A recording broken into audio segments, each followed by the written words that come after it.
ਤੇ ਇੱਕ ਵਾਰੀ ਫਿਰ ਇਸ ਮੌਕੇ ਦੱਸਦੇ ਜਾਈਏ 20 ਤਰੀਕ ਨੂੰ 9 ਵਜੇ ਜਿਹੜੀ ਆ ਆਉਂਦੀ 20 ਤਰੀਕ ਨੂੰ 9 ਵਜੇ 509 ਬਿੱਲ ਦੇ ਉੱਤੇ ਪਬਲਿਕ ਕਮੈਂਟਸ ਜਿਹੜੇ ਆ ਉਹ ਲਏ ਜਾਣੇ ਹੈਗੇ ਆ।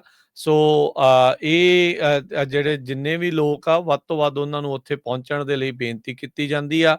1021 ਓ ਸਟਰੀਟ, ਰੂਮ ਨੰਬਰ 1100। ਇਸ ਦੀ ਅਗਲੀ ਜਿਹੜੀ ਹੀਅਰਿੰਗ ਆ ਉਹ 20 ਅਗਸਤ ਬੁੱਧਵਾਰ ਨੂੰ, ਅਗਲੇ ਬੁੱਧਵਾਰ ਨੂੰ ਜਿਹੜੀ ਉਹ ਹੋਣੀ ਆ। ਸੋ ਸੰਗਤ ਨੂੰ ਬੇਨਤੀ ਆ ਵੀ ਇਹ ਵੱਧ ਤੋਂ ਵੱਧ ਉੱਥੇ ਪਹੁੰਚਣ।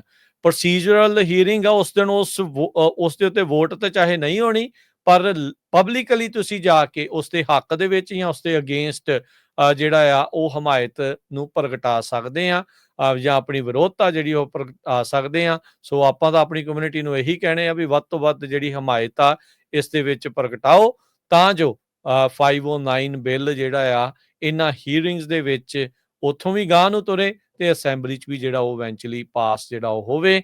ਪਰ ਸਿੱਖਾਂ ਨੂੰ ਬੜੇ ਸੁਹਿਰਦਤਾ ਦੇ ਨਾਲ ਦੇਖਣ ਦੀ ਲੋੜ ਆ। ਸੰਵੇਦਨਸ਼ੀਲ ਇਹ ਜਿਹੜਾ ਮਸਲਾ ਆ, ਤੁਸੀਂ ਉੱਥੇ ਪ੍ਰੋਜ਼ ਐਂਡ ਕੌਣ ਉਸਦੇ ਹੱਕ 'ਚ ਆ, ਕੌਣ ਉਹਦੀ ਵਿਰੋਧ ਦੇ ਵਿੱਚ ਆ, ਸਪੋਰਟ ਤੇ ਆਪੋਜੀਸ਼ਨ ਦੀ ਲਿਸਟ ਦੇਖਿਓ।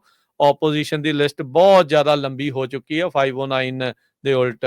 ਗੁਰੂ ਘਰੋਂ ਬਾਕੀ ਸੰਸਥਾਵਾਂ, ਆਮ ਲੋਕ, ਜਿਹਦਾ ਕੋਈ ਵੀ ਆਮ ਬਿਜ਼ਨਸ ਵੀ ਆ ਜਾਂ ਕੁਛ ਵੀ ਆ, ਭਾਈ ਸਪੋਰਟ ਦੇ ਵਿੱਚ ਵੱਧ ਤੋਂ ਵੱਧ ਚਿੱਠੀਆਂ ਲਿਖੋ, ਆਨਲਾਈਨ ਜਾ ਕੇ ਪਾਓ, ਤਾਂ ਜੋ ਦਿਖੇ ਵੀ ਉਹ ਸਪੋਰਟ ਦੇ ਵਿੱਚ ਲੋਕ ਇੱਥੇ ਜਿਹੜੇ ਉਹ ਜ਼ਿਆਦੇ ਹੈਗੇ ਆ।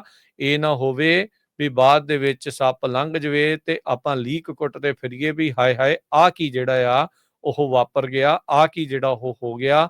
ਸੋ SB 509 ਦੀ ਅਗਲੀ ਜਿਹੜੀ ਹੀਅਰਿੰਗ 20 ਅਗਸਤ ਬੁੱਧਵਾਰ ਨੂੰ ਸਵੇਰੇ 9 ਵਜੇ 1021 ਓ ਸਟਰੀਟ, ਰੂਮ ਨੰਬਰ 1100 ਸੈਕਰਾਮੈਂਟੋ 'ਚ ਆ।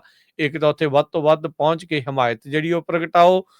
ਇਹ ਪ੍ਰੋਸੀਜਰਲ ਹੀਅਰਿੰਗ ਆ, ਸੋ ਐਕਸਪੈਕਟੇਸ਼ਨਸ ਅਸੀਂ ਤੁਹਾਡੀਆਂ ਉਸ ਹਿਸਾਬ ਦੇ ਨਾਲ ਕਰਦੇ ਜਾਈਏ। ਉਦਣ ਉਹਦੇ ਤੇ ਵੋਟ ਨਹੀਂ ਹੋਣੀ, ਪਰ ਹਾਂ ਪਬਲਿਕ ਨੂੰ ਮੌਕਾ ਆ ਸਵੇਰੇ 9 ਤੋਂ 11 ਵਜੇ ਦੇ ਵਿੱਚ ਹੱਕ ਜਾਂ ਅਗੇਂਸਟ ਦੇ ਵਿੱਚ ਜਿਹੜਾ ਉਹ ਦੱਸਣ ਦਾ। ਸੋ ਸੰਗਤ ਨੂੰ ਬੇਨਤੀ ਆ ਵੀ ਵੱਧ ਤੋਂ ਵੱਧ ਜਿਹੜਾ 509 ਦੇ ਵਿੱਚ ਜਾ ਕੇ ਉਸਦੀ ਹਮਾਇਤ ਦੇ ਲਈ ਜਿਹੜੀ ਉਹ ਤੁਸੀਂ ਹਾਂ ਨਾ ਦੇ ਵਿੱਚ ਜਾ ਕੇ ਉੱਥੇ ਆਪਣੀ ਪਬਲਿਕ ਜਿਹੜੀ ਹੀਅਰਿੰਗ ਦੇ ਵਿੱਚ ਉਹ ਤੁਸੀਂ ਗੱਲ ਉੱਥੇ ਕਰ ਸਕਦੇ ਆ। ਤੇ ਸੈਂਟਾ ਕਲਾਰਾ ਵਾਲੇ ਜਿਹੜੇ ਕਾਊਂਟੀ ਦੇ ਵਿੱਚ ਰਹਿਣ ਵਾਲੇ ਲੋਕ ਨੇ, ਜਿਹਦੇ ਵਿੱਚ ਬੇ ਏਰੀਏ ਦੀਆਂ ਤਕਰੀਬਨ ਸਾਰੇ ਵੱਡੇ ਸ਼ਹਿਰ ਆ ਜਾਂਦੇ ਨੇ, ਉੱਥੋਂ ਦੀਆਂ ਜਥੇਬੰਦੀਆਂ, ਉੱਥੋਂ ਦੇ ਪੰਥਕ ਲੀਡਰ, ਉੱਥੋਂ ਦੇ ਗੁਰੂ ਘਰ, ਜੈਫ ਰੋਜ਼ਨ ਦੇ ਨਾਲ ਭਾਈ ਦੁਬਾਰਾ ਮਿਲੋ। ਕੀ ਚੱਕਰ ਆ ਵੀ ਜੈਫ ਰੋਜ਼ਨ ਦੇ ਅੰਡਰ ਕੰਮ ਕਰ ਰਿਹਾ ਡਿਸਟ੍ਰਿਕਟ ਅਟਾਰਨੀ ਦਾ ਆਫਿਸ ਉਹ 509 ਬਿੱਲ ਦੇ ਉਲਟ ਕਿਉਂ ਹੈਗਾ ਆ? ਕੀ ਮੀਟਿੰਗ ਤੋਂ ਬਾਅਦ 'ਚ ਤੁਸੀਂ ਉਸ ਦਾ ਮਨ ਬਦਲਾਉਣ ਦੇ ਵਿੱਚ ਕਾਮਯਾਬ ਨਹੀਂ ਹੋ ਸਕੇ? ਕੀ ਜਿਹੜਾ ਇਸ ਦੇ ਵਿੱਚ ਬਣਿਆ ਆ, ਕੀ ਚੱਕਰ ਜਿਹੜਾ ਉਹ ਚੱਲ ਰਿਹਾ ਆ, ਇਸ ਦੀ ਡੂੰਘਾਈ ਤੱਕ ਸਾਰਿਆਂ ਨੂੰ ਜਾਣ ਦੀ ਜਿਹੜੀ ਉਹ ਜ਼ਰੂਰਤ ਹੈਗੀ ਆ। ਸੋ ਬੇਨਤੀ ਆ, ਅਪੀਲ ਆ ਸਾਰੀ ਹੀ ਸੰਗਤ ਨੂੰ ਵੀ ਇਸ ਦੇ ਉੱਤੇ ਸਹਿਰਤਾ ਦੇ ਨਾਲ ਗੱਲ ਕਰਿਓ। ਤੇ ਨਾਲੇ ਇੱਕ ਹੋਰ ਕੱਲ ਜਿਹੜਾ ਇੱਕ ਮੰਡੇ ਨੂੰ ਅਸੀਂ ਸ਼ੋਅ ਕੀਤਾ ਸੀਗਾ ਪੰਜਾਬੀ ਟੈਕ ਟਾਕ AI ਦੇ ਵਿੱਚ ਫੇਕ ਗੁਰਬਾਣੀ ਦਾ, ਉਹ ਲਾਈਵ ਜਿਹੜਾ ਤੁਹਾਡੇ ਦਿਖਾਇਆ ਚੈਟ GPT ਦੇ ਵਿੱਚ ਗੂਗਲ ਨੂੰ, ਉਹਨੇ ਆਪਣੇ ਕੋਲੋਂ ਮਨ ਘੜਤ ਚੀਜ਼ਾਂ ਜਿਹੜੀਆਂ ਉਹ ਬਣਾਈਆਂ, ਕਿਸ ਤਰੀਕੇ ਦੇ ਨਾਲ ਧਾਰਨਾਵਾਂ ਨੂੰ ਗੁਰਬਾਣੀ ਦੱਸ ਰਹੇ ਆ, ਉਹ ਵੀ ਜਿਹੜਾ ਉਹ ਦੇਖਣਾ ਜਿਹੜਾ ਉਹ ਨਾ ਭੁੱਲਿਓ, ਜਿਹੜੇ ਵੀ ਸਾਡੇ ਸੋਸ਼ਲ ਮੀਡੀਆ ਪਲੇਟਫਾਰਮਸ ਦੇ ਉੱਤੇ ਲੋਕ ਜੁੜੇ ਹੋਏ ਹੈਗੇ ਆ। ਜੀ ਬਿਲਕੁਲ। ਹੁਣ ਕਿਸੇ ਨੂੰ ਜਿਹੜਾ ਆ ਇਹ ਕਿਸੇ ਨੂੰ ਇਹ ਨਹੀਂ ਹੋਣਾ ਚਾਹੀਦਾ ਵੀ ਸਾਨੂੰ ਪਤਾ ਨਹੀਂ ਹੈਗਾ। ਪਿਛਲੀ ਵਾਰੀ ਜਦੋਂ ਹੀਅਰਿੰਗ ਹੋਈ ਸੀ ਸਿਰਫ 2 ਜਣੇ ਸਿੱਖ ਉੱਥੇ ਸੀਗੇ। 40 ਤੋਂ 50 ਜਿਹੜੇ ਸੀ ਉਹ ਇਸ ਬਿੱਲ ਦੇ ਉਲਟ ਪਹੁੰਚੇ ਹੋਏ ਸੀ। ਤੇ ਹਰ ਇੱਕ ਨੂੰ ਜਿੰਨੇ ਵੀ ਵੱਧ ਤੋਂ ਵੱਧ ਉੱਥੇ ਪਹੁੰਚ ਸਕਦੇ ਉੱਧਰ ਨੂੰ ਪਹੁੰਚੋ। ਤੇ ਬਾਕੀ ਗੁਰੂ ਘਰਾਂ ਦੇ ਵਿੱਚ ਆਪਣੇ ਲੈਵਲ ਦੇ ਉੱਤੇ ਵੀ ਜਿਹੜੀ ਪਟੀਸ਼ਨ ਆ ਉਹ ਸਾਈਨ ਜ਼ਰੂਰ ਕਰੋ। ਸਿਰਫ ਸਾਨੂੰ ਥੋੜ੍ਹੇ ਕੁ ਗੁਰੂ ਘਰਾਂ ਦੀਆਂ ਹੀ ਇਨਫੋਰਮੇਸ਼ਨ ਆਈ ਆ ਜਿੱਥੇ ਸਾਈਨ ਹੋਏ ਆ। ਪ੍ਰੀਮੋੰਟ ਗੁਰਦੁਆਰਾ ਸਾਹਿਬ, ਦਸ਼ਮੇਸ਼ ਦਰਬਾਰ ਬੇਕਰਸਫੀਲਡ, ਜਿਹੜਾ ਬਰਾੜ ਸ਼ਾਹ ਗੁਰਦੁਆਰਾ ਸਾਹਿਬ ਸੈਕਰਾਮੈਂਟੋ।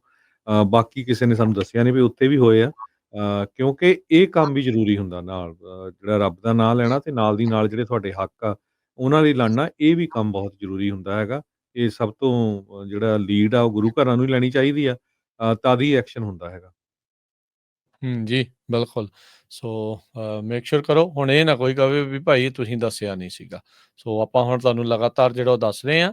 ਆਉਂਦੀ 20 ਤਰੀਕ ਨੂੰ 509 ਟਰਾਂਸਨੈਸ਼ਨਲ ਰਿਪਰੈਸ਼ਨ ਵਾਲਾ ਬਿੱਲ ਹੀਅਰਿੰਗ ਆ, ਉਸਦੀ ਪਬਲਿਕ ਕਮੈਂਟਸ ਜਿਹੜੇ ਉਹ ਲਏ ਜਾਣੇ ਆ, ਹਾਂ ਤੇ ਨਾ ਸਪੋਰਟ ਤੇ ਆਪੋਜੀਸ਼ਨ ਦਾ ਜਿਹੜਾ ਤੁਸੀਂ ਉੱਥੇ ਦੱਸ ਸਕਦੇ ਆ। 9 ਵਜੇ ਸਵੇਰੇ ਆਉਂਦੀ 20 ਤਰੀਕ ਨੂੰ ਸੈਕਰਾਮੈਂਟੋ ਦੇ ਵਿੱਚ 1021 ਓ ਸਟਰੀਟ ਰੂਮ ਨੰਬਰ 1100 ਦੇ ਵਿੱਚ।